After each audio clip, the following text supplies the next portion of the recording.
नमस्कार प्रिय विद्यार्थियों। आज हम बेंगू किसान आंदोलन के बारे में जानेंगे। बेंगू किसान आंदोलन ये बेंगू है, ये मेवाड़ का ही एक ठिकाना कह सकते हैं जो प्रथम श्रेणी का है या फिर ए श्रेणी का है। इसके बारे में और जानते हैं। ये बेंगू किसान आंदोलन है। इसमें बेंगू में भी धाकड़ जाति के किसान ज्यादा है। धाकड़ जाति के किसान ज्यादा है और धाकड़ जाति के किसान बिजोलिया किसान आंदोलन से प्रेरित होकर यहाँ पे जो किसान आंदोलन है ये 1921 से स्टार्ट करते हैं। हम जानेंगे कि जो बेंगू किसान आंदोलन है यहाँ पर 53 प्रकार के कर एवं बेगार प्रथा जैसे बेगार प्रथा प्रचलित थी। यहाँ पर भी सामंत और जो मेवाड़ शासक है उनके सामने इन्होंने समस्याएं रखी।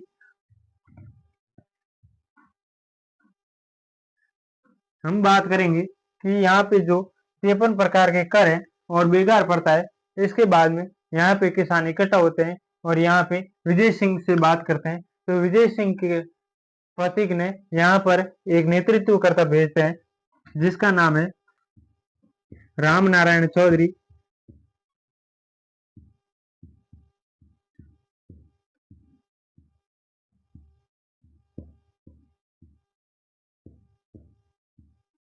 यहाँ के सामंत कह सकते हैं, सामंत या फिर जागीरदार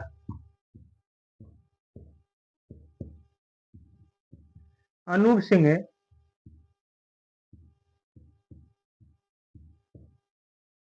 अनूप सिंह है एवं मेवाड़ के शासक कह सकते हैं फतेह सिंह है।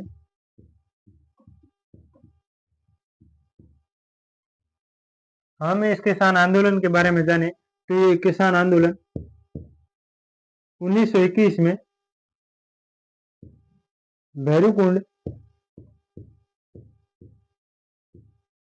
भैरूकुंड से स्टार्ट होता है, जो मैनाल कह सकते हैं हम।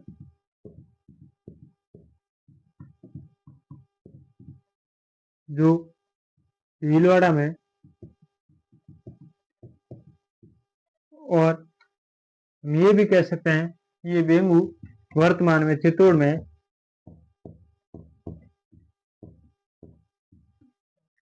इसके बाद में हम बात करेंगे कि जब ये स्टार्ट हो जाता है, इनके नेतृत्वकर्ता राम नारायण चौधरी होते हैं और फिर जब ये राम नारायण चौधरी किसानों को कर देने से मना कर देते हैं कि कर सरकार को कर नहीं देना है, इसके बाद में अपनी अलग पंचायत बैठाएंगे। कोई भी न्याय करने के लिए हम शासक के पास या सामंत के पास नहीं जाएंगे एवं जो भी प्रथा है इसे बंद करेंगे एवं जो भी सरकारी न्यायालय वहां पे नहीं जाएंगे। फिर यहाँ पर एक समझौता होता है अनूप सिंह और किसानों के मध्य जिनकी मध्यस्थता में निभाते हैं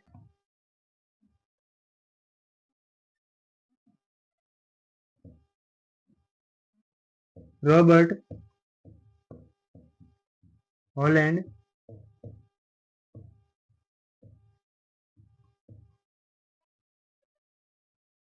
इनके बाद में हम बात करेंगे कि जब ये हो जाता है, लेकिन जब ये जो सामंत है ये तो मान जाता है, लेकिन जो मेवाड़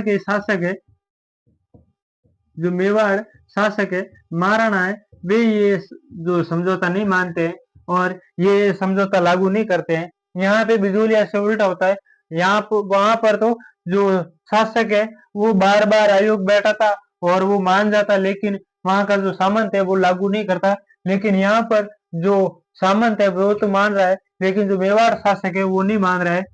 मेवाड़ शासक इसे लागू नहीं करता है और यहाँ पर नया सामंत बैठा देता है बेंगू में, नया सामंत बैठाते हैं जिसका नाम है अमृतलाल। अमृतलाल एवं उदयपुर में अनूप सिंह को नजरबंद कर दिया जाता है।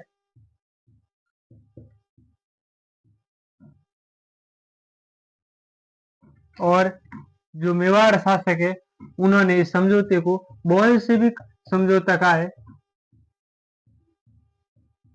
बोल्शेविक समझौता।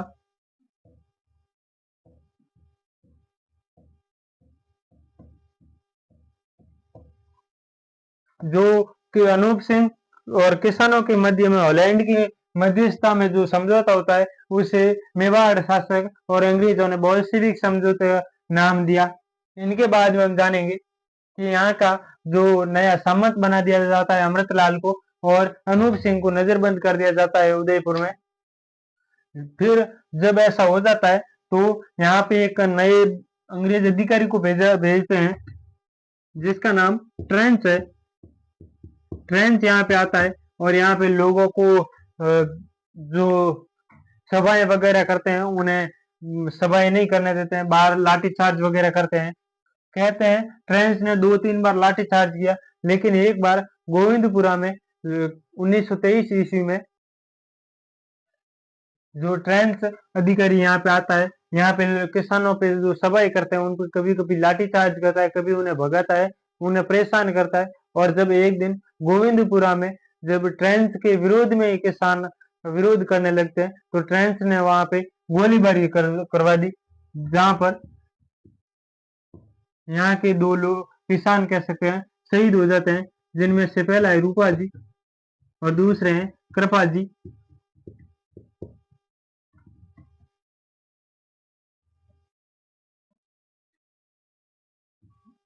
यह घटना 13 जुलाई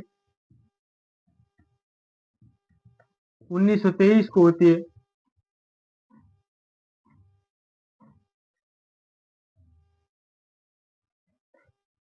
एवं इसी के तुरंत बाद में यहाँ पे ट्रेंच आयोग का गठन किया जाता है, जिसमें ये जो किसानों पर गोलीबारी चली इसकी जांच हेतु ट्रेंच आयोग का गठन हुआ।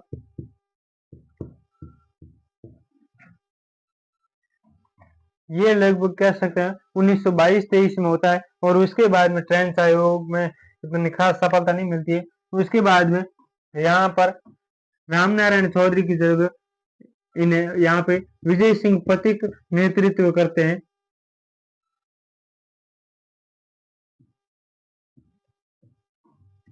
और यहीं से विजय सिंह पथिक को गिरफ्तार कर लिया जाता है।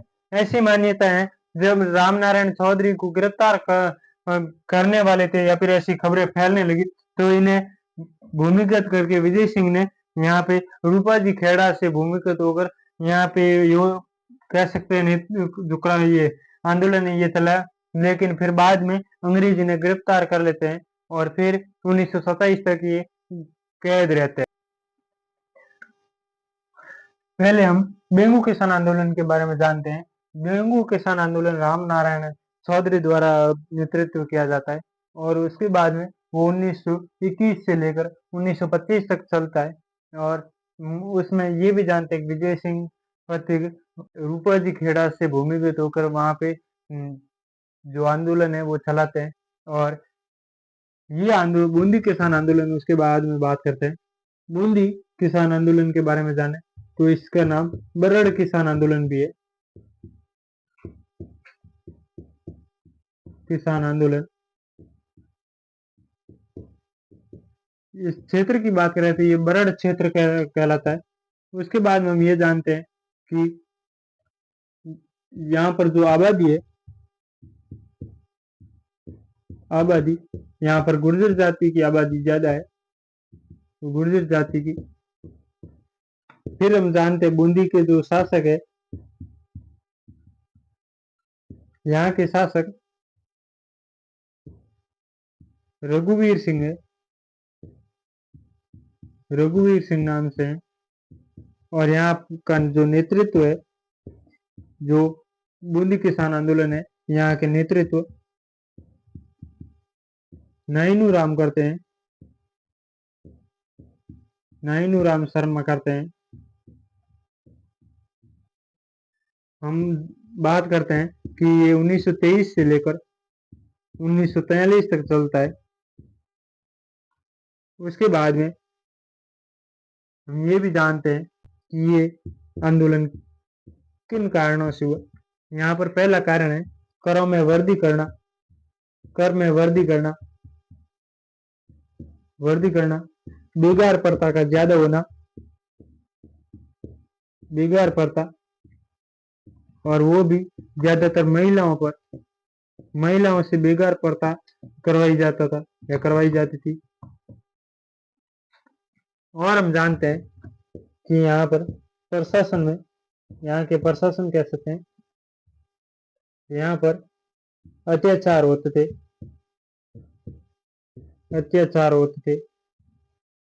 यहाँ पे भ्रष्टाचारी थी, जिनसे किसान परेशान होकर आंदोलन स्टार्ट करते हैं। इस किसान आंदोलन में बाद में एक हत्याकांड होता है जिसका नाम है डाबी हत्याकांड।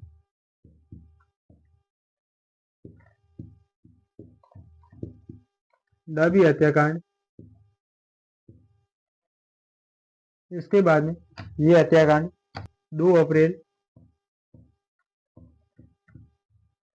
1923 को होता है। उसके बाद में हम जानते हैं इस हत्याकांड में नानक जी भील,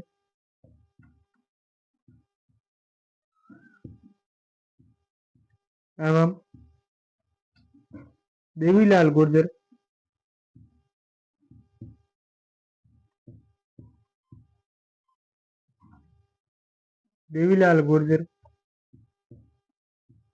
शहीद हो जाते हैं।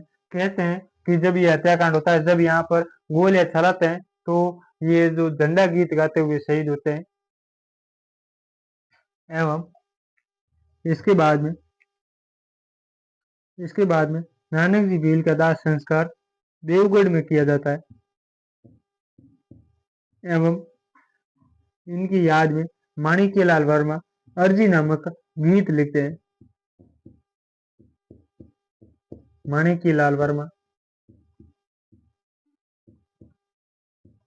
गीत लिखते हैं।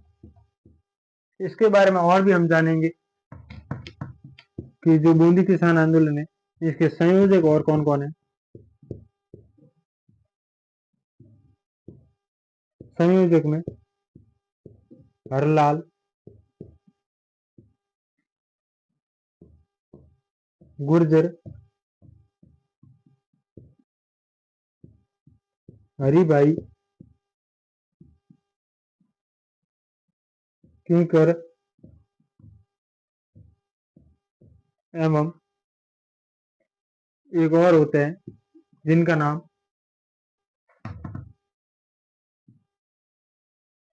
भंवरलाल स्वर्णकार है।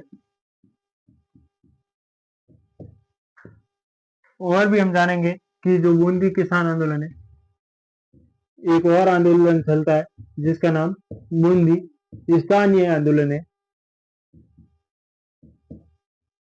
स्थानीय आंदोलन है।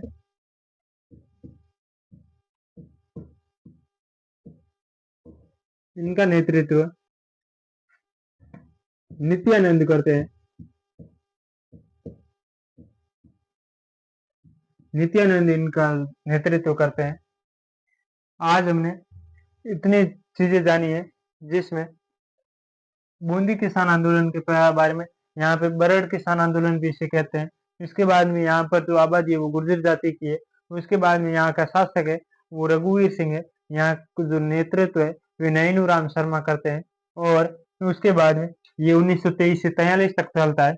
इन कारण कर में वृद्धि करना, महिलाओं से बेगार प्रथा करवाना, एवं अत्याचार और भ्रष्टाचार ज्यादा था। यहाँ प्रशासन में बहुत भ्रष्टाचारी होती थी। एवं यहाँ पर जो डाबी हत्याकांड होता है 2 अप्रैल 1923 को, उसके बाद यहाँ पर 2 कह सकते हैं आंदोलनकारी या नेतृत्वकारी है जो शहीद हो जाते हैं, जिनमें पहले नानक जी भील और दूसरे देवीलाल गुर्जर है, जिनमें से नानक जी भील का देह संस्कार है वो देवगढ़ में करवाते हैं, और इनकी याद में जो माणिकी लाल वर्मा है वो अर्जी नामक गीत लिखते हैं।